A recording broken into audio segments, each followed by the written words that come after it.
Very, very good evening to all of you all. Kalanthur Entertainments Private Limited presents Once Upon a Time in Kochi. അതെ, എല്ലാവരും ആകാംക്ഷയോടെ കാത്തിരിക്കുന്ന cinema once upon a time in Kochi. Yes, അപ്പം എന്തായാലും the whole team ഇവിടെ വന്നിരിക്കുകയാണ്. Meet and greet with the whole team. Very good evening to all of you all. ഒരുപാട് സന്തോഷം. Let me first invite Arjun Ashokan, Nadirshah, the director of the movie, Rafika, scriptwriter, Samad, Mubin Rafi, the new face, it's his first movie, Devika Sanjay, hi. എല്ലാവർക്കും ഓരോരോ കൈഡി കൊടുത്തു കഴിഞ്ഞാൽ കലക്കും. Hisham Abdul Wahab, the most happening music director of South India എന്ന് നമുക്ക് വേണമെങ്കിൽ പറയാം. അശ്വന്ത് ലാൽ, സൈലക്സ് അസോസിയേറ്റ് ഡയറക്ടർ, നമസ്കാരം. ആൻഡ് പ്രൊഡ്യൂസർ, യെസ്, നമസ്കാരം sir. Very very good evening to you all. And mister Kalanthoor. And നമുക്കിപ്പം ഇവിടെ ഫസ്റ്റ് തന്നെ എനിക്ക് തോന്നുന്നു ഈ സിനിമയുടെ ടൈറ്റിലാണ് ഏറ്റവും കൂടുതൽ എല്ലാവരെയും ചിന്തിപ്പിക്കുന്നത്, once upon a time in Kochi. So ഞാൻ എന്തായാലും ഡയറക്ടറിൽ നിന്ന് തന്നെ അത് തുടങ്ങാം. Once upon a time in Kochi, what is the idea behind this title? ഈ ടൈറ്റിലിൻ്റെ പിന്നിൽ എന്താണ് ഈ സിനിമ കൺവേ ചെയ്യുന്നത്? Once upon a time Kochi എന്ന് പറയുന്ന ഞങ്ങളുടെ സിനിമയുടെ പ്രൊമോഷൻ്റെ ഭാഗമായിട്ട് ഇവിടെ കൂടിയിരിക്കുന്ന എല്ലാ പ്രിയപ്പെട്ടവർക്കും സ്വാഗതം. വന്നതിൽ ഒരുപാട് നന്ദി. ഇത് സാധാരണഗതിയിൽ ഒറ്റ വാക്കിൽ പറഞ്ഞാൽ എല്ലാ സ്ഥലങ്ങളിലും സംഭവിക്കുന്ന, പ്രത്യേകിച്ച് പട്ടണങ്ങളിൽ സംഭവിക്കുന്ന ഒരു കഥയാണ്. ഒരു രാത്രി സംഭവിക്കുന്ന ഒരു കഥ. അത് എവിടെ വേണമെങ്കിലും സംഭവിക്കാം. ഇത് once upon a time in Kochi എന്ന് പറഞ്ഞ പേരിട്ടെന്ന് മാത്രമേ ഉള്ളൂ. അത് ഞങ്ങളെല്ലാവരുമായിട്ട് കുറച്ചുകൂടി സുപരിചിതമായിട്ടുള്ള സ്ഥലങ്ങളും ഞങ്ങൾക്ക് ഷൂട്ട് ചെയ്യാനോ അല്ലെങ്കിൽ ക്രിയേറ്റ് ചെയ്യാനോ എളുപ്പമായിട്ടുള്ളൊരു സ്ഥലം കൊച്ചി. അതൊരു സ്ഥലത്തിന് പ്രത്യേകിച്ച് കൊച്ചിയിൽ മാത്രം നടക്കുന്ന കഥയല്ല. ഓക്കെ,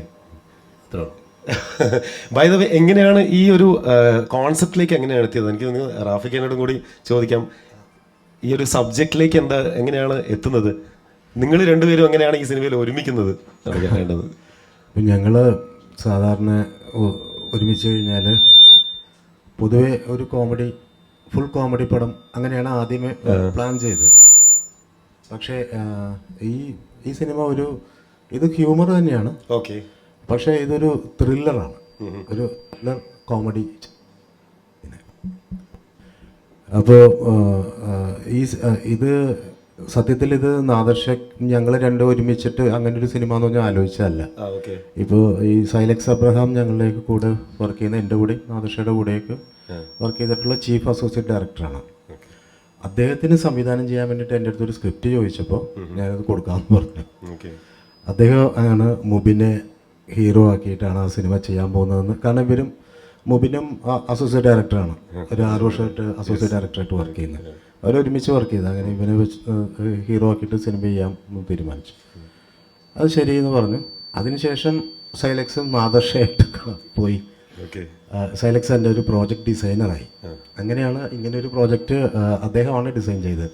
പക്ഷെ അദ്ദേഹത്തിൻ്റെ കൂടെ അന്ന് കലന്തൂർ സാറുണ്ട്, ആ പ്രോജക്റ്റ് പ്രൊഡ്യൂസ് ചെയ്യാനായിട്ടുള്ള നിർമ്മാതാവ് ഉണ്ടായിരുന്നു.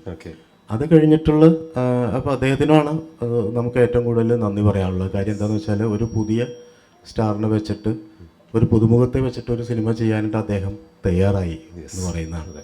അതിനുശേഷമാണ് ഇത് ഡെവലപ്പ് ചെയ്തപ്പോൾ ഇങ്ങനെ അർജുന് പറ്റുന്ന 2 hero സിനിമയായത്.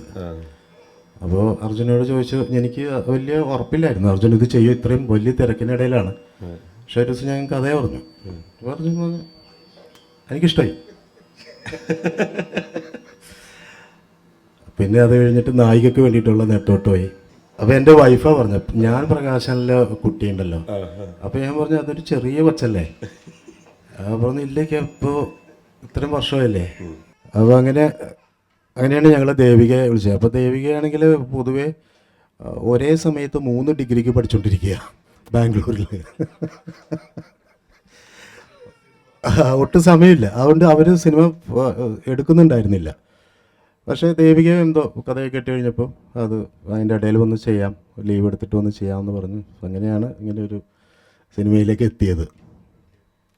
Moving on to the producer of the movie കരൺസുർ സർ ഒന്ന് സംസാരിക്കണം. കാരണം നമുക്ക് നല്ല സിനിമകൾ മാത്രമല്ല യങ്സ്റ്റേഴ്സിന് അവസരം എല്ലാം തന്നെ ഒരു പ്രൊഡ്യൂസറാണ് ആക്ച്വലി അതിൻ്റെ മെയിൻ ബാക്ക് ബോൺ നമുക്ക് അറിയാം. So huge round of applause for getting us such good movies to the industry എന്നുള്ളതാണ്. സാർ പറയണം, എങ്ങനെയാണ് ഇതിലേക്ക് എത്തുന്നത്?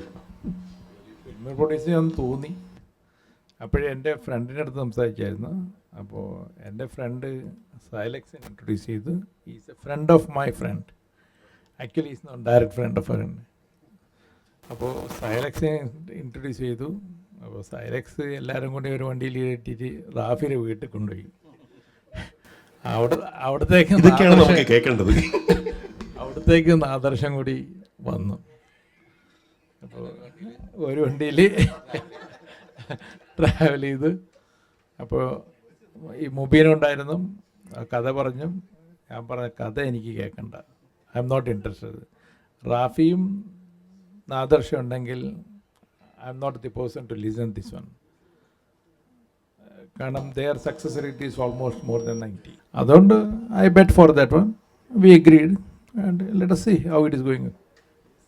Definitely it will be a huge success, no doubt about that. ഇത്രയും നല്ലൊരു ടീം ഉള്ളതല്ല, അപ്പോൾ എന്തായാലും അതൊരു ഹ്യൂജ് സക്സസ് തന്നെ ആയിരിക്കും. എല്ലാവരും നമ്മൾ ആകാംക്ഷയോടെ കാത്തിരിക്കണം എന്തൊക്കെയാണ് ഈ സിനിമയിൽ സംഭവിക്കാൻ പോകുന്നത് എന്നുള്ളത്. Anyways moving on to Silex. Yes, എന്തായാലും ഇപ്പോൾ പറഞ്ഞു കേട്ടല്ലോ, ഇതുപോലെയൊക്കെ തന്നെയാണ് ഈ സിനിമ തുടങ്ങിയത്. തുടക്കമൊക്കെ അങ്ങനെ തന്നെയായിരുന്നു. ഇന്നിപ്പോൾ സിനിമ പൂർത്തിയായി നമ്മൾ റിലീസിന് തയ്യാറെടുത്തിരിക്കുകയാണ്. തികച്ചും ഇപ്പോഴത്തെ യങ് ജനറേഷനും ഫാമിലിക്കും എല്ലാവർക്കും ഇഷ്ടപ്പെടുന്ന നല്ലൊരു എൻ്റർടൈനറാണ്. തീർച്ചയായിട്ടും മിസ് ചെയ്യരുത്, എല്ലാവരും കാണണം. Okay. Anyways moving on to Arjun Ashokan. Yes, ഒരു കൈഡിയാണ്. നമസ്കാരം. അർജുൻ ഇതിൽ ഭയങ്കര ഒരു സീരിയസ് ക്യാരക്ടർ ആണെന്ന് തോന്നുന്നു.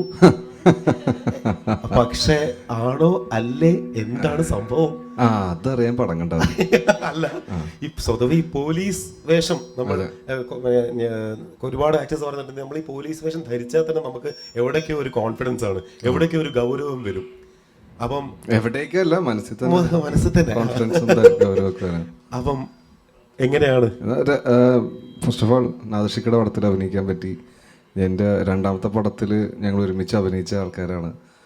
അപ്പോൾ നാഷിക ഡയറക്റ്റ് ചെയ്യുന്ന പടത്തിൽ ഒരു നല്ല വേഷം, വൺ ഓഫ് ദ ഹീറോ ആയിട്ട് അഭിനയിക്കാൻ പറ്റിയതിൽ വളരെ ഹാപ്പി. അതിൽ റാഫിക്ക് എഴുതുന്ന സ്ക്രിപ്റ്റും കൂടെ ആകുമ്പോൾ സന്തോഷം ഇരട്ടിക്കുള്ളൂ. കാരണം അച്ഛൻ്റെ കൂടെ ഫുൾ ടൈം ഇവർ സ്റ്റേജ് ഷോസൊക്കെ ചെയ്യുമ്പോൾ ഞാനും കൂടെ എപ്പോഴും ഉണ്ടാവും ചെറുപ്പത്തിലൊക്കെ. അപ്പോൾ അപ്പോഴും ഇവർ പ്രാക്ടീസ് ഒക്കെ ചെയ്യുമ്പോൾ ആലുവ പാലസിൽ പ്രാക്ടീസ് പണ്ടുണ്ടായപ്പോൾ ഞാനൊക്കെ വന്നിരുന്നുണ്ടായിരുന്നു നിങ്ങളുടെ പരിപാടിയും സംസാരത്തിൻ്റെ ഇടയിലൊക്കെ.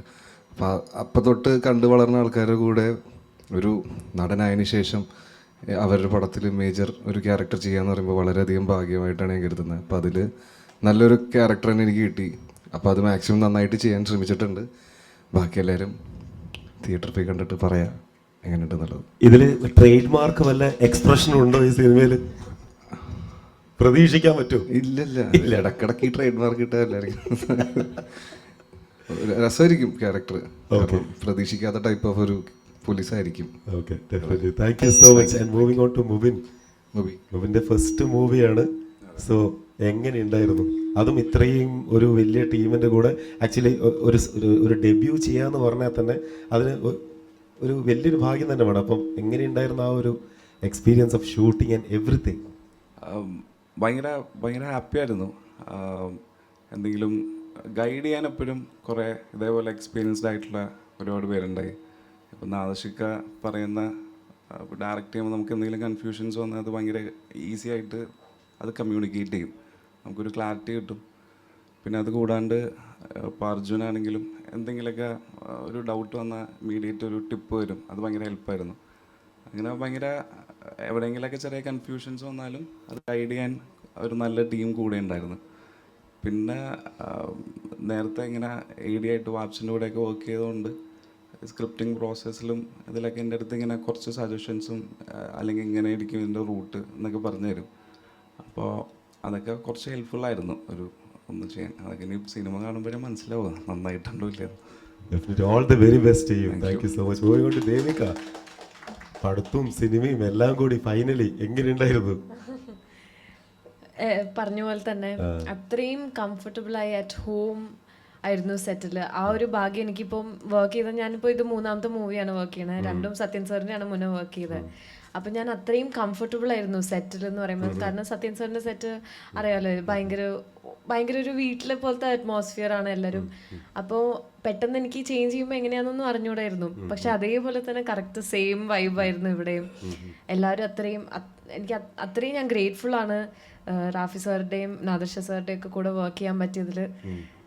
കാരണം ചെറുതാമ്പഴി കണ്ടുവരുന്ന സിനിമകൾ കാരണം സിനിമയായിരുന്നു ചെറുതാമ്പഴി ഒരു വലിയ പാർട്ട് ഓഫ് ലൈഫ്.